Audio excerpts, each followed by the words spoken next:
Hi, my name is Terry and I am the creator of Micosa Jo Candle Company. If you're new here and you like what you see, please do give this video a thumbs up and subscribe to my channel if you want to see where I go with this process and follow me with any future videos that I might post. Today I just wanted to update where I am in the process, not very far along. I'm pretty stuck on labeling. I think it's super important since I'm not going to have really high-end containers to start with.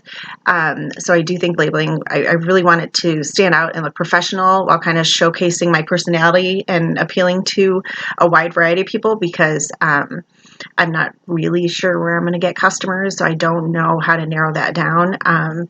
But hopefully I'll figure that out pretty soon. I've just been scouring the internet for different ideas to try and at least narrow things down that are my style without being too similar to someone else's design. So more to come on that. I did create a logo with one of the free logo maker sites that I was fairly happy with. What I realized though is there's a reason it's free. I got a bunch of different files, but they're all low resolution, so they look blurry on my website. I would like to look like a reputable company, and I really believe that first impressions make or break companies, or at least, I would think that they do. So regardless of whether I do it myself or if I hire somebody, which I'm probably not going to hire anybody. But I have concluded that regardless, I'm going to have to dish out a few dollars to get it right. So I probably have to pay for Canva. Though I'm starting to wonder if it's really necessary. I'm going to have my name on my website, but I don't know. I'm still torn. I know it's visually appealing, but I do think a logo is important to actually brand yourself, but I'm still in the figuring out process with that. So I'm going to hold off on that part for the moment. It's been super difficult given my tendencies. I'm trying not to focus too much on some of the things that have really halted my progress over the weeks.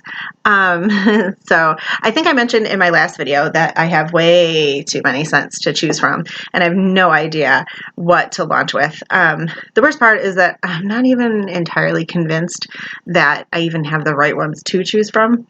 And they're not cheap to test if you're one of those people who can't imagine how it would smell based on the description of the oil. So I'm having a really hard time with that part.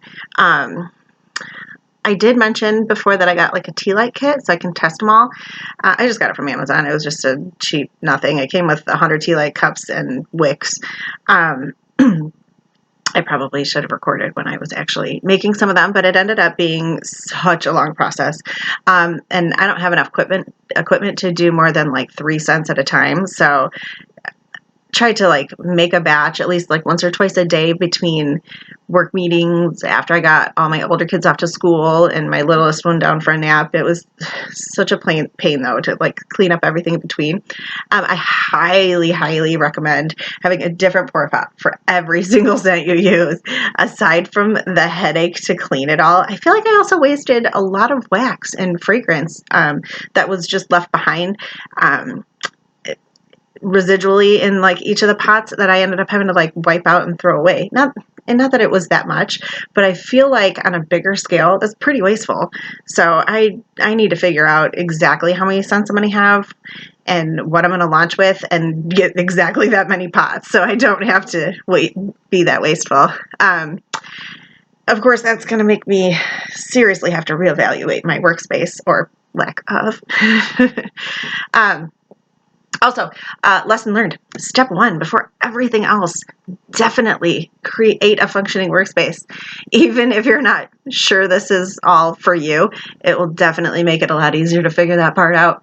Right now, I am all over the kitchen, which is not working at all. Not for me, not for my family.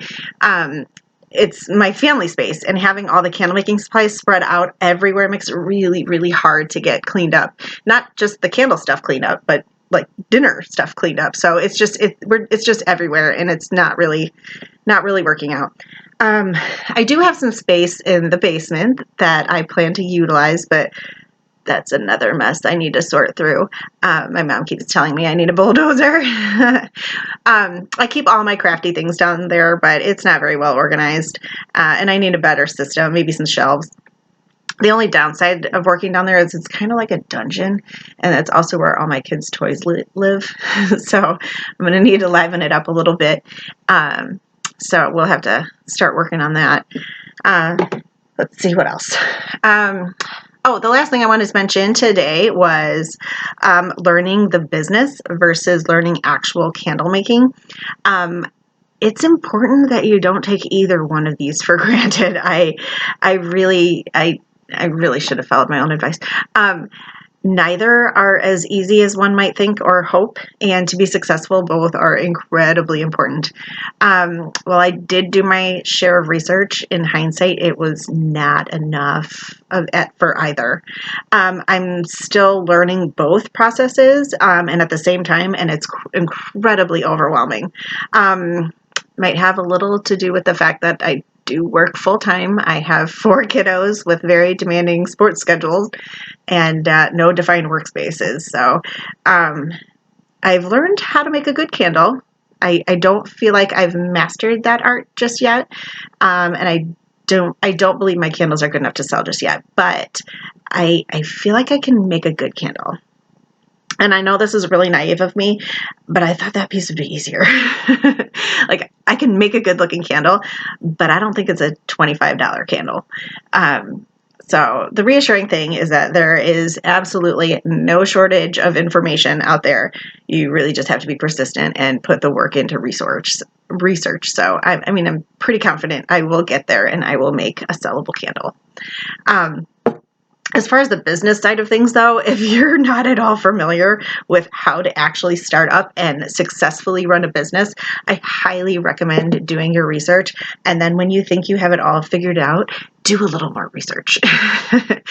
There are videos, posts, articles, and different websites dedicated to helping you learn how to set up and establish a business online. However, I have yet to find one that literally gives you every single step laid out and what each step really entails.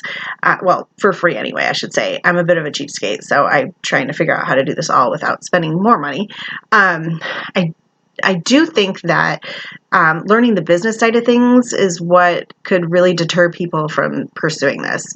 I mean, you can learn how to make a really good candle for free. There's a ton of information out there, but there's an awful lot of things that go into starting, managing, and growing a business. And I definitely took this for granted. So I really hope that I can get there. Anyway, stick around, like and subscribe if you want to see where this takes me next. Thanks for watching. See you next time.